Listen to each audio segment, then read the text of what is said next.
I'm giving him a 3, 2, 1, or you're giving him a 3, 2, 1? I guess I'll count you down. Okay. Just let me know when you're ready. All right, I'm ready. All right, Dino. Ready? Cool. Let's do it in 3, 2, 1. Hi, everybody. Stephanie Haney here, your digital anchor at 3 News. I've got the afternoon update with what we're working on for you right now. Thank you for joining us here on the live stream. If you're with us, you can find us on Facebook. We're also live streaming on YouTube, on WKYC.com, and in our WKYC News app. Covering a couple different stories on what we're working on for you this afternoon. Some controversy around Columbus Day that actually hits very close to home, just a little bit south of us. What they're doing with the holiday in Columbus, Ohio, how they are not observing it today. We've also got the 4th Democratic primary debate coming up tomorrow in Westerville, Ohio, right outside of Columbus. Now we're just shy of 1 year out from the upcoming presidential election. Our investigative reporter Mark Namick is heading down there with our anchor Russ Mitchell, so we're going to hear from Mark Namick here in a bit about what we can expect down there. 12 candidates, 10 of them you've seen before, 2 new faces. Also some interesting details on Cleveland drivers being among the worst in America. We'll have those stats for you here in a minute. And then we'll talk with weekend anchor Romney Smith about Sherwin-Williams, an update on that. They gave us a scare last month talking about looking to relocate, looking for a new global headquarters. She'll let us know what's going on there. And finally, we'll let you know what's going on with an update about our health correspondent, Monica Robbins. First up, Christopher Columbus, credited with discovering America, but also blamed for bringing slavery to the Americas. In Columbus, Ohio, named after the explorer, they are not observing Columbus Day this year. They stopped short of renaming Columbus Day to Indigenous Peoples Day, which is a move that many cities around the country have made. But what the city of Columbus has said is by not observing Columbus Day today, they will have offices open, trash collection and parking lots will be operating as normal. They'll actually be able to put more resources into Veterans Day. So the director of media relations for Mayor Andrew Ginther told NPR that Columbus had not previously observed Veterans Day, so now the city will be closed for Veterans Day. And that's the way that they're handling the holiday this year. All right, coming up, we're going to bring Mark Namick in here now. He is heading down, as we said, to the Democratic debate with Russ Mitchell tomorrow. That is in Westerville, Ohio, as we said, right outside of Columbus. This debate is being co-hosted by the New York Times and CNN. The 2 new faces that we're going to see there are Hawaiian Representative Tulsi Gabbard and billionaire Tom Steyer. He will also have more on that for us. Let me check and see if we've got Mark around. Oh, Mark's coming right over. Jump on in, Mark. Stephanie, how are you? Hey, I'm doing great. How are you? I'm great. Very excited about going down to Columbus tomorrow to see the debate. As you mentioned already, it's the 4th. But it comes at a really critical time. It's the first time. I'm going to stop you for a minute. Let's get you mic'd just so I make sure we don't lose anything here. All right. Not this one, this one. Here we go. All right. Stand by, streamers. And if you have any questions for us, I am following along on the live stream, so make sure you let us know what you're thinking about that. Okay, Mark. All right, do we have sound? We do. We have sound. So this comes at a really critical time. It's the first debate where Democrats are going to get to weigh in officially on the impeachment, because that started since the last one. Obviously, the news going on in Ukraine, but we now will have some local issues too that could play well. We're about an hour and 15 minutes from Dayton tomorrow, so I think they have to talk about gun violence. GM strikes around the country are going on right now. Again, I can't imagine that they won't weigh in on that topic. Both Republicans and Democrats want those voters. Those are really those fickle Ohio Midwest voters that swing back and forth. We saw it, really from Bush to Obama and back to Trump. So I think you're going to hear that. I think opioid addiction has got to be talked about. That's another really big issue, and also has a lot of local ties right now. I think per capita we have the highest overdose death rate. We also have a big lawsuit going on coming out of the Cleveland Northern District. So I think those things will play. There is a lot of spectacle about it, of course. Democrats are gearing up for a whole day of events tomorrow to show off up-and-coming Ohio Democrats. The DNC party chair will be outside of the debate area tomorrow morning, doing interviews, pushing out the message.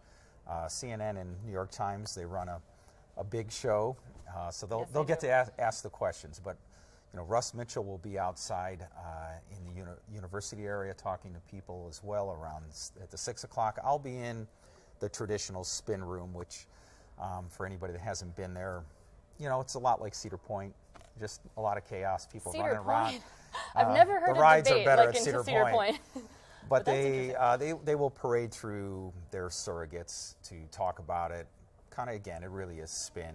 It's hard to push back because they're there to just say why they're better than Republicans. They're not going to clash too hard. You might begin to see a push between Bernie Sanders and Elizabeth Warren, also a U.S. Senator, because they're really the front runners right now. They're really fighting for the left. It's always the left against the far left.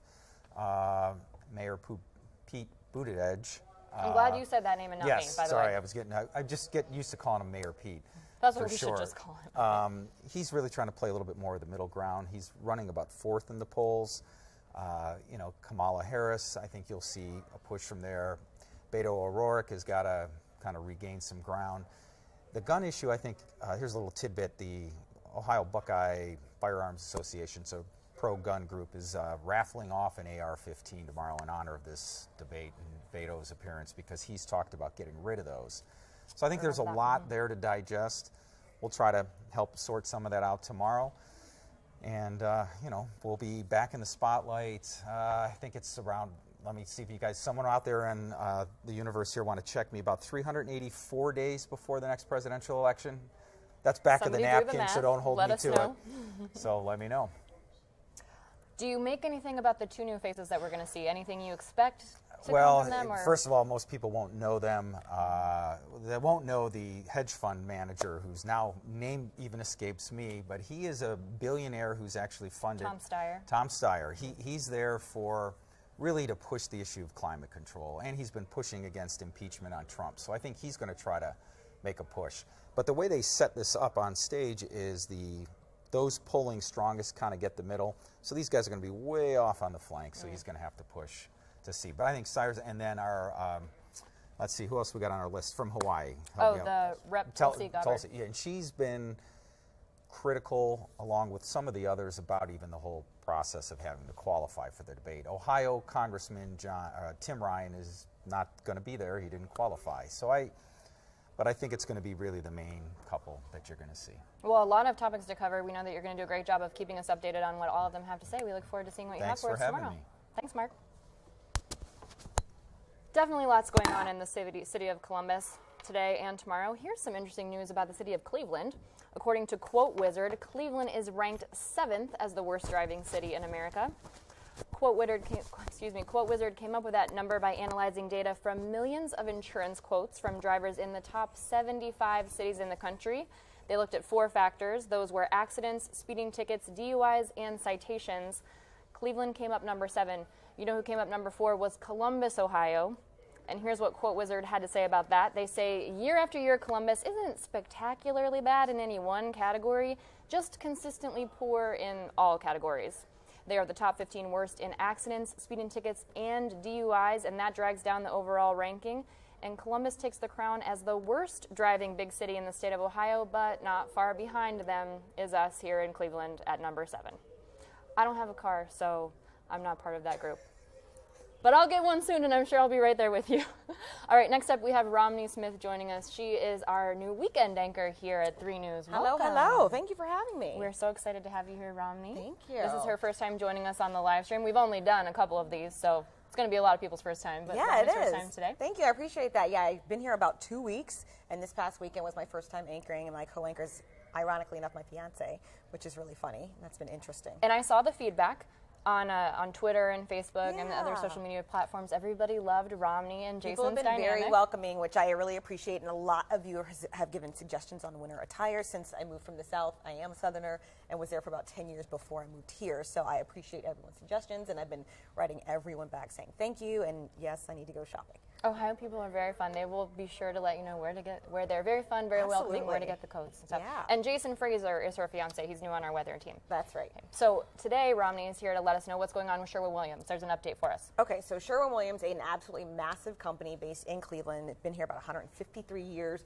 So there was a blog that came out by Mr. Ken Pendergast, and he is a well-respected real estate blogger. And so he actually said that he confirmed 4 particular areas that could become the headquarters. As we know, that they recently announced a few weeks ago that they were now searching both locally in Northeast Ohio and considering out-of-state options as well for their new headquarters. Right now they have about 4,400 people, so certainly a huge employer for the Cleveland area and Ohio, really. And of course they are nationwide and international, but according to his blog, they will stay here, and all 4 locations are in downtown Cleveland. But Okay. I just reached out to Sherwin-Williams, and they're saying they're not confirming it. They said no specifics at this time, but of course they're invested into taking it very seriously and looking for the future for the next 100 years, which still includes downtown Cleveland, Ohio, Northeast Ohio, across the state of Ohio, and other states. So they are not showing their hand to confirm or deny what the blogger is posting, but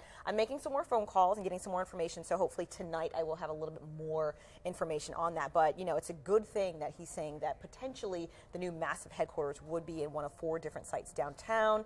And just to give you guys some numbers of what we're talking about, 3,300 employees in Cleveland, another 1,100 throughout Northeast Ohio, and potentially 1,600 that would transfer to the Cleveland area from other areas in the country. So we're talking about 6,000 jobs. And this facility would be about $1 billion and be 1.8 million square feet. The front runner, that the blogger calls it the front runner, would actually include a brand new 40-story tower downtown. So Oh, wow. this is Downtown, a too. pretty, yeah, so it's basically a new landmark. This is a really massive endeavor. They have a corporate construction realtor and site manager that they're working with. So whenever they decide wherever they're going, if it is in Cleveland, it will make a big statement. And in addition to keeping those jobs here, Right. the more work that it would bring with that construction, that would be A lot of amazing for people. the Northeast Ohio area. It would, and then to know that there could be potentially new opportunities for other people to get in with Sherwin-Williams. They certainly have a huge imprint on this particular area since they were founded here. So strong company, strong history. It seems like they're looking to stay here, but they're being open right now. They're not tipping their hand. Okay, well, they're not confirming, but it definitely sounds like better news than Correct. when we heard in September when we were all pretty worried about Absolutely. them looking for a new location. Right. All right, well, thank you, Romney. Thank you You'll for have having more me. more on that for us tonight, right? Tonight at 11. Yep. Okay, great. Thank you. Thank you. All right, and also in the 6 p.m. show tonight, we will have information about health correspondent Monica Robbins. She has been reporting on health issues here at Channel 3 News since 1998. Now we have an update on her personal health story. That will be in the What Matters Most broadcast at 6 p.m., which you can catch on 3 News and also stream live on WKYC.com and in our app. I'm Stephanie Haney, your digital anchor here at 3 News. This is what we've been working on for you right now.